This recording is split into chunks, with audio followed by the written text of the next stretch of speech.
the good news is you may not be seeing me for a long time. The bad news is you're probably going to go to prison. They're closing the garage door on Timo, or should I say, the cell door. We're going to get to hear from Timo as he asks for mercy before he's sentenced, and we're going to get to hear from the judge who ain't buying it. A lot of what you said, I think, is pretty disingenuous. The payoff is coming up. Artemio Fabiano Sessions is his name. Cheating customers is his game. I just want him to stop. He steals money from people. I put this garbage garage goon in the Hall of Shame in 2019. Hey, Timo, stop here for a second and talk to me. Timo ran a company out of Walled Lake called Garages R Us.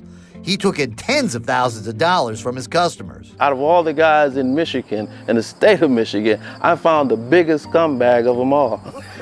That's kind of crazy, right? Sometimes Timo started the work, talked the victims into giving them more money, then disappeared. What do you think I should say to this Timo when I go talk to him?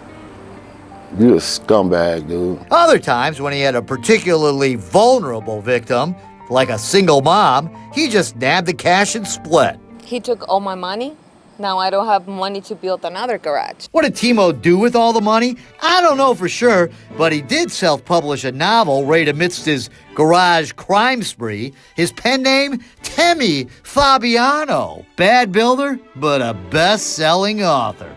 Just kidding. Both his building and book writing bombed. Attorney General Dana Nessel said Timo's garage business was a racket and charged him with conducting a criminal enterprise and taking money under false pretenses. Trial was held in January of this year, where several victims testified about how they lost tens of thousands of dollars. The jury found him guilty. Timo is already a habitual offender, so when he comes back to court for sentencing in February, he's looking at a very long prison sentence. But he doesn't seem to want to speak with me. Timo, you got anything you want to say? No, nothing. You don't want to apologize to the victims? I got nothing to say to you guys. Nothing at all? Nope. His victims do. Kevin lost $55,000 to Timo for a custom garage. He's making his own bed, and now he's going to have to deal with what he gets. Kevin says he'd rather have his money back than see Timo sent to prison, but Timo has never paid back a dime, so... I'm sorry for him and his family, but even though what he did, I still, You're a nice guy, because I don't feel sorry for him. Even though everyone is in place, Timo's sentencing report is challenged. Timo is free on bond for a whole month. Now it's March. Timo is back wearing the same shirt as last time. Timo, you want to talk to me? You want to say anything?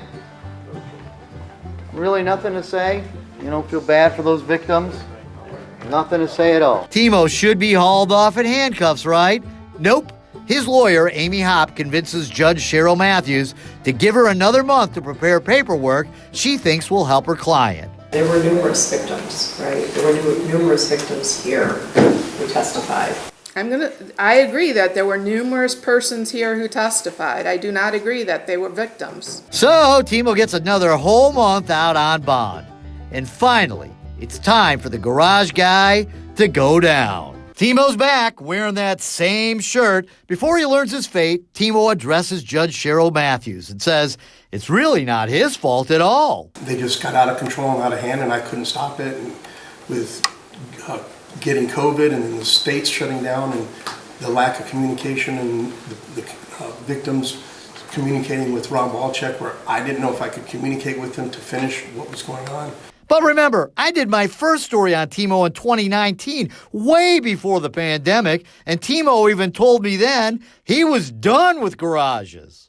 I got to ask you about your garage business. It's out of business. Yeah, I got a bunch of customers who say that you took their money and you disappeared. These people were specifically targeted because you knew they trusted you. Timo is sentenced to 40 to 240 months in prison, which means he has to do at least 3 years in prison and could do as much as 20 years. Timo, thanks for mentioning my name to the judge at your sentencing, but I had nothing to do with sending you to prison.